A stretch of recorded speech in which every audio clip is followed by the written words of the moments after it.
Okay, let's dive right in. We're tackling something fundamental today, that feeling of being stuck. You know it, right? That moment when you're facing a challenge, big or small, and you just genuinely don't know what the next step should be. To help us figure out how to navigate those moments, we've been deep diving into the book How to Solve Almost Any Problem by Alan Barker. It's a source packed with insights into why we get stuck and, maybe more importantly, how we can change the way we think to get unstuck. That's the absolute core of it, yeah. Barker's central idea isn't about giving you like a magic bullet for every single problem. It's about the quality of attention you bring to a problem and your capacity to literally, well, to transform your perspective on the challenge itself. That's where the real power lies. And that's exactly our mission for this deep dive. We want to pull out the practical wisdom, give you some real aha moments, and arm you with concrete ways to look at the problems you face, whether it's a little daily frustration or a big, hairy challenge. Think of this as building your personal problem-solving toolkit. So let's start at the beginning, the most basic definition from the book. A problem simply means you don't know what to do. It sounds almost too simple, doesn't it? But think about your day so far. How many things have you done without even thinking about them as problems? You knew how to open the door, how to make coffee, how to reply to that email. We solve countless tiny problems effortlessly. The ones that grab our attention, the ones that feel like problems, are the ones where our usual automatic responses, well, they fail us. Exactly. And that points to how our brains work. Our brains are incredible engines for making sense of the world by pattern matching. They build these things called mental models, internal maps or templates, based on everything we've experienced. When we encounter something, the brain quickly tries to match it to a known pattern, filling in gaps based on what it expects. The source uses great examples like the Kanissa triangle, where you see a white triangle that isn't actually there, because your brain uses its mental model of triangles to complete the perceived shape. Or Neisser's perceptual cycle, showing how we're constantly interacting with our environment, sampling information, and updating those models. This sense-making is usually fantastic. It helps us navigate life on autopilot. And it's also why we get stuck. Right. Our brain tries to match the problem to a known pattern, and if there's no match or the usual pattern doesn't work, we freeze. We don't know what to do because our internal map has no road for this situation. Precisely. So, problem solving, from this perspective, is really about escaping that stuckness. It's about finding a way when the usual ways fail. And the book makes a really important point. Humans aren't just reactive problem solvers. We are fundamentally solution seekers. Our instinct is always to look for a way forward, even when it's unclear. So problems feel like moments of stuckness where our usual mental maps don't work, but we have this innate drive to find a solution. That reframes it a bit, actually. This leads into looking at how we go about solving problems. The book suggests there are two core stages we move through. First, stage one, identify the problem. This is all about understanding the situation, figuring out what's actually going on. And then stage two, decide what to do. This is the action phase, generating options and implementing a solution. Simple enough, right? But how we approach those stages can differ wildly. The source describes two fundamental approaches, intuitive and rational. Intuitive is our fast, automatic, pattern-matching brain at work. It's spontaneous. Its goal is to discover what might work based on past experience. It's brilliant for speed, but, well, can be prone to biases or jumping to conclusions. And rational is the logical, deliberate, analytical approach. It's slower. Its goal is to work out what's true through analysis, measurement, and logic. It questions assumptions, seeks evidence. The book points out how intuitive thinking looks for evidence for its assumptions, while rational thinking actively tries to disprove them. Interesting distinction. A key skill the source links to intuitive thinking, interestingly, is reframing. Like seeing the Rubin vase is obvious or two faces, that ability to flip between perspectives. That's an intuitive skill that helps us see possibilities beyond the first pattern our brain matches. This is likely an evolutionary ability, helping us quickly assess threats or opportunities by seeing things from different angles. So our brains actually have different systems supporting these approaches. The source touches on the basal ganglia, involved in procedural memory and automatic intuitive skills.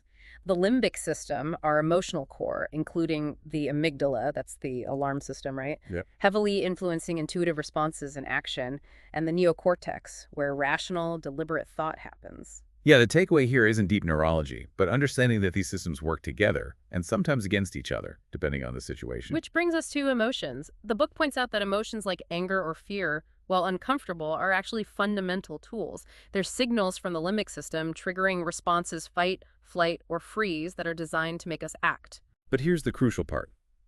Intense emotional arousal, especially fear or stress, can actually hijack the neocortex. As thinkers like Daniel Goleman highlight, if you're overwhelmed by emotion, your access to clear, rational thinking diminishes significantly. And stress is a major player here. Short-term stress can boost focus, that deadline pressure that gets you moving. But long-term stress, that chronic cortisol bath, is terrible for problem solving. It limits creativity, it inhibits cognitive fluidity, that ability to connect different ideas, and makes rational thought harder. The source lists signs like memory issues, irritability, even physical symptoms. So learning to manage your stress response isn't just about well-being, it's fundamental to your ability to solve problems effectively. Taking a moment to breathe, stepping away. These aren't luxuries, they're actually problem-solving techniques. Okay, so we have these different ways of thinking, intuitive and rational, influenced by different parts of the brain, and heavily impacted by our emotional state and stress levels. This leads us to the idea that effective problem solving isn't just one type of intelligence at work. Exactly. The source references Howard Gardner's work on multiple intelligences, linguistic, logical, mathematical, spatial, interpersonal, and so on. But it frames them not just as different ways people are smart, but as different kinds of problem-solving skills we can draw on. And the magic happens when we combine them. The book calls this cognitive fluidity the ability to move between different types of thinking. It uses this great metaphor of the mind as a cathedral.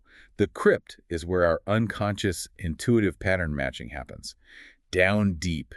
The nave is our main space for general rational reasoning, and the chapel's branching off. Those are our specialized intelligences, spatial, musical, interpersonal, you name it. Ah, I love that metaphor. So effective problem solving means not staying stuck in just one part of the cathedral, but being able to visit the different chapels, maybe dip down into the crypt for intuition, and bring it all back into the main nave of rational thought to make sense of it. Precisely. And the source notes that problems often arise when, organizationally or even personally, these chapels become isolated silos, preventing that necessary flow of ideas and perspectives. Language plays a key role here in bridging those different areas of thought. This brings us directly to the idea of problem-solving styles. The book creates a profile based on those two stages we talked about, identify and decide, and the rational intuitive approaches, giving us four main styles. First, in stage one, identify using a rational approach, you have the analyst. These are the methodical investigators, seeking truth in detail. They ask questions like, what are the facts? Or where's the data?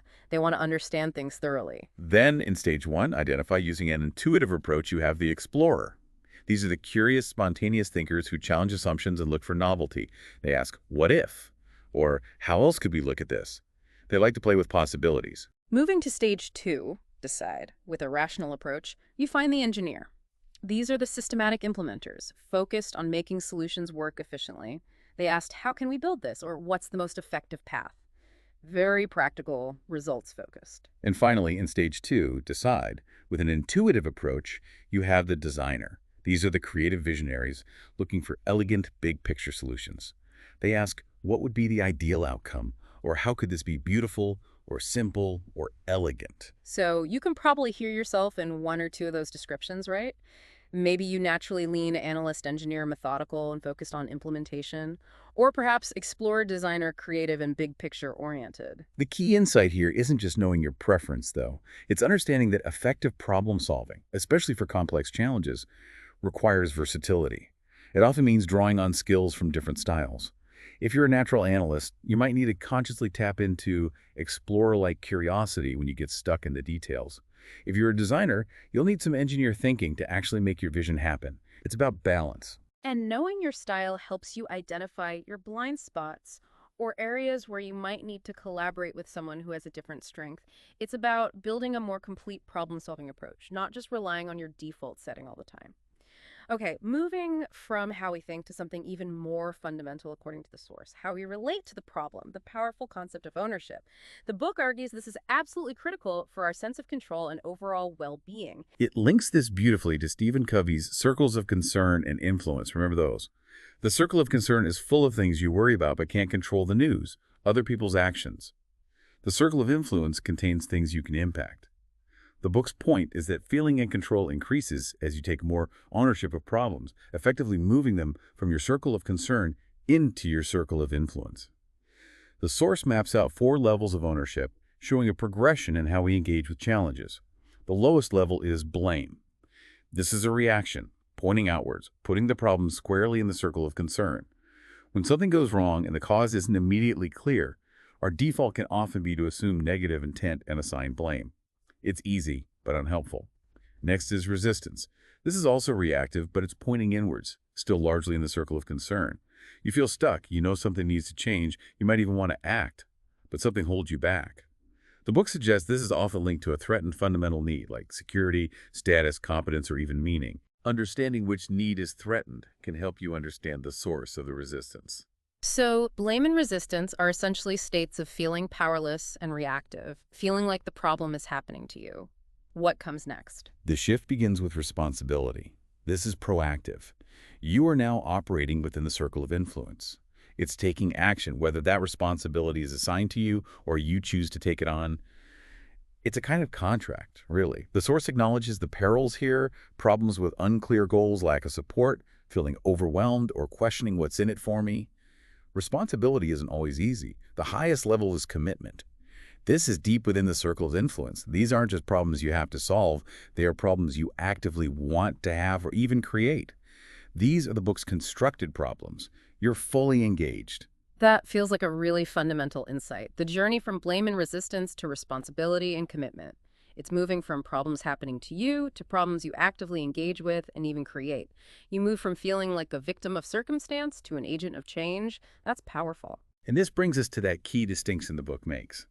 Presented problems versus constructed problems. Presented problems happen to you. They represent a deviation from a desired norm because something is wrong. The gap is between what is and what should be.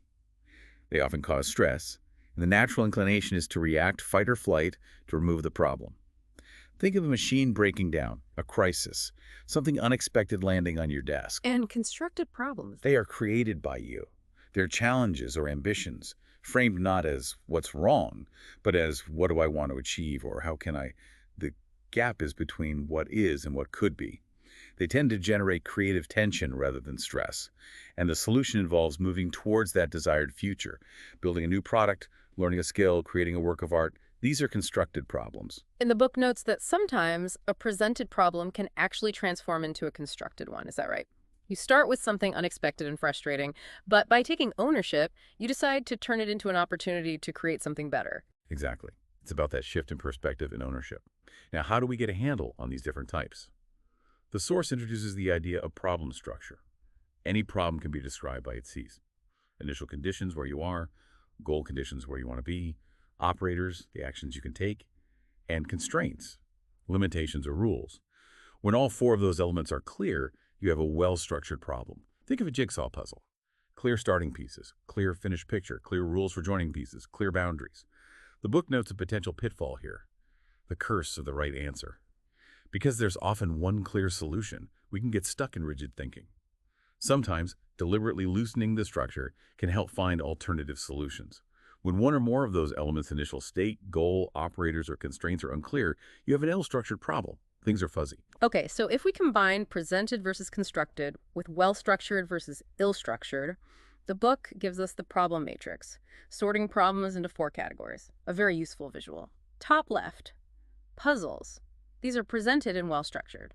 Something is wrong, but it's clear what the end goal is, fix it, and the steps are generally known or discoverable, like fixing a flat tire, maybe. Bottom left, headaches. Presented and ill-structured. Something is wrong, but it's messy, unclear why, and the path forward is murky. Often involves complex human factors, conflicting information. The name fits. Top right, plans. Constructed and well-structured. You want to create something new, how to, and the goal and steps are clear or easily definable, like planning a specific project with known steps. Bottom right, dreams. Constructed and ill-structured. You want to create something new, how to, but the vision or the path to get there is unclear and requires exploration and creativity, like starting a totally new venture. That matrix is a really useful tool. Just asking yourself, is this happening to me or am I creating it, and is it clear or messy, can immediately give you a better handle on the challenge. I encourage you listening to try that with the problem you're facing right now. Where does it fit? And understanding the type of problem is crucial because the book shows that different types respond best to different approaches and styles. You wouldn't tackle a dream like a puzzle.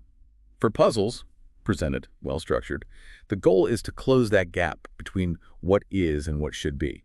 You need precision and accuracy. This is where the analyst and engineer styles really shine, figuring out the root cause and implementing the fix. Experience is key here. The source highlights the asking why 5 times technique, sometimes 6 actually, as a classic analyst tool for drilling down to the fundamental cause of a puzzle. Why is the server down? Because the power supply failed. Okay, why did the power supply fail? Because of a voltage spike. Why the spike? Faulty transformer. Keep going until you hit the root cause you can actually address. Okay, so puzzles are about analysis and fixing the single right answer, getting to the bottom of it. What about those messy headaches? Presented, ill-structured, they sound difficult. They are, because their structure is unclear. You feel the pain, but you don't know the cause or the solution. The book suggests starting with the explorer style here, probing assumptions, exploring different angles, trying to understand the mess itself. Don't jump to conclusions. With a headache, you essentially have 3 choices. You can treat the symptom, temporarily relieve the pain, but it'll likely come back. Deny the problem exists, ignore it, rarely effective long term. Or, and this is key, transform it. Transforming a headache means working to clarify its structure, defining the initial state, goal state, operators, constraints, essentially turning it into a puzzle you can solve. So the explorer helps you understand the messy headache, and then you use that understanding to try and redefine it into a more manageable puzzle, like giving it shape. Exactly. Tools like the Ishikawa, or fishbone diagram mentioned in the source, are great for headaches, visually mapping out potential causes of a problem whose origin is unclear, spreading it all out. And defining your desired outputs, what you want to achieve, preserve, avoid, eliminate, can help bring clarity to your goal state for transformation. What does fixed actually look like? And sometimes, honestly, the best way to manage responsibility for a headache you can't transform or fix is learning to say no, setting boundaries on what you can realistically take on. Don't drown in headaches. The source also mentions wicked problems as a particularly nasty kind of headache. What makes them wicked? Right. These are headaches where there's no single definition. They're often symptoms of other, deeper problems. There's no clear point when you've solved it. And every action you take has significant, often unforeseen consequences. Think complex societal issues like poverty or climate change. The book suggests that for wicked problems, the focus shifts from finding the answer, because there might not be one, to building shared commitment among stakeholders through dialogue. And again, trying to transform the problem by reframing it into a how-to statement that people can rally around, making it feel more like a collective constructed problem, even if it started as a wicked headache. That idea of transforming a problem, especially a headache or a wicked problem, into a how-to brings us neatly to the approach for constructed problems, doesn't it? Absolutely. That's where design thinking comes in, especially for those constructed problems, plans, and dreams. Unlike analytical thinking, which often starts with what's wrong, design thinking starts with a desired future, an opportunity, a how-to. It's opportunity-led. Constructed problems feel different. They're energizing. They build commitment. You get into that flow state sometimes. The method isn't just analysis. It's about assembling ideas and resources to build a viable solution that meets criteria for what's acceptable or desirable. The process described is iterative. Come up with ideas, see if they're feasible, refine them, test them, repeat. It's less about finding the right solution and more about creating the best possible solution you can build right now. A particularly powerful tool the source highlights for design thinking, especially for those ill-structured dreams where the path isn't clear, is the how-to framework. Framing your challenge as a how-to statement opens up incredible flexibility. It's such a simple shift, but really changes things. Once you have your how-to, you can shift your perspective in 4 key ways. You can shift upwards. Ask, what larger problem does solving this how to solve? This gets you thinking strategically about the bigger purpose. Why are we doing this? You can shift downwards, ask, how do we actually achieve this how-to? This forces you to break it down into tactical steps and actions, the nitty-gritty. You can shift sideways if we don't do this. Ask, what new problems do we face if we don't achieve this how-to? This is fantastic for identifying risks and contingency planning. What happens if we fail? And you can shift sideways. If we achieve this, ask, what new problems do we create if we do achieve this how-to? This is about foresight, anticipating the consequences of success and planning for them. What are the knock-on effects? That how-to framework is brilliant for breaking tunnel vision, isn't it? It forces you out of a single path and helps you explore the landscape around the problem. It's a practical way to gain that cognitive fluidity we talked about earlier, moving around the cathedral of the mind. It really is. It's about seeing the challenge from multiple necessary angles, not just the most obvious one. Ultimately, the book isn't just describing problems. It's offering a path to becoming a more effective problem solver through developing what it calls operacy skills. practical abilities. Yeah, these are skills you can build every day. It's about consciously synthesizing and balancing your different thinking styles, knowing when to analyze, when to explore, when to engineer, and when to design, using the whole toolkit. It's about continually learning, seeking new contexts to expand your mental models, being curious. It's about being able to plan, but also staying flexible, using tools like backward planning, starting with the goal and working back, but being ready to adapt when things change, because they always do. It's about visualizing complexity, mapping out connections, seeing how things fit together. And collaboration is huge, tapping into other people's different styles and perspectives. You can't always solve things alone. One idea I loved from the source is the approach to mistakes. It talks about opportunity-led learning. There's a quote from the jazz guitarist Joe Pass. If you hit a wrong note, make it right by what you play afterwards. It's about not seeing mistakes as failures, but as opportunities to improvise, learn, and find a new path forward. Reframing the wrong note. Big Exactly, principle. and making sure you document those lessons learned so you don't make the same mistake twice, or so others can learn too. And crucially, actively carving out time and energy, not just for reacting to presented problems, the constant firefighting, but for the deliberate act of tackling constructed problems, for invention and creativity, making space for dreams and plans, not just puzzles and headaches. So the big takeaway here is that problem solving isn't a rigid process or something you're either good or bad at. It's a set of versatile skills you can develop. It's about understanding the nature of the challenge you face, recognizing your own thinking patterns and how your emotions and stress play a role, choosing to own the challenge, and then having the language and tools like the problem matrix, the problem styles, and the how-to framework to navigate it effectively. This deep dive gives you that toolkit, hopefully. Yeah, the next time you hit that feeling of being stuck, maybe pause. Remember, you have different ways to look at it, different parts of your mind you can engage, and the power to choose how you relate to the challenge. You're not just stuck with a problem, you have the agency to engage in solving it. Thanks for joining us on this deep dive into solving problems. It's been illuminating. Here's a thought to leave you with, drawn directly from the source's powerful ideas. Think about a problem in your life or work that currently feels like a headache, messy, unclear. Maybe you feel a bit stuck or resistant towards it. What would it look like in practice if you consciously chose to take complete ownership, transforming it from a presented problem that happens to you into a constructed problem that you genuinely want to engage with, approaching it with commitment and creative thinking? What might change?